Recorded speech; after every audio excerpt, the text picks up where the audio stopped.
Question 39. Jagged has been described as a headphones album, a claustrophobic roller coaster ride. Would you agree with these opinions?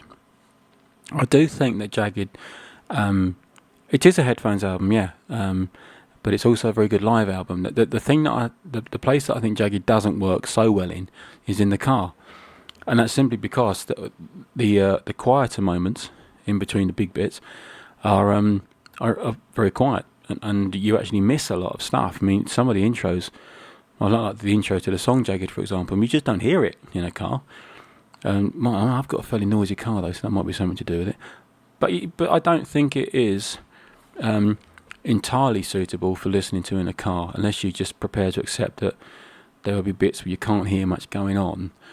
On headphones, you can hear everything, and you can listen to the album again and again and again. And I think each time you listen to it, you'll notice more and more and more. There is so much going on that initially you just pick out the main bits. Then when you become more familiar with the album, you start to, you're able then to pick out other things going on in the background that perhaps you hadn't noticed the first 1, 2, 3 or 4 times around. And I think that's one of the strengths of it. And I think that's where the quality of the production, if you like, without trying to big us up, is where it's strongest, in that it is multiple layered and there is a great deal of stuff going on. And it does mean that the album stays interesting for longer. The other thing about Jagged is I think that it does work particularly well live, not just on headphones, which would seem to be the opposite. You know, you've got this great big loud, lacking in clarity quite often live environment compared to headphones, which are all very close and intimate.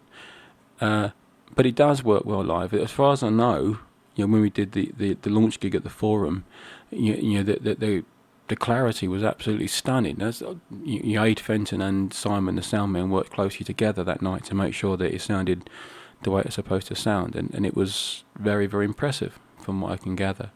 So it does seem to work really, really well live. I think those, the hugeness of those choruses and the dynamics from the big bits to the quieter bits translate very, very well in a live situation, because it's just still right there and in your face, as it does on headphones. But it's just this car thing that I think is a bit of an issue about it.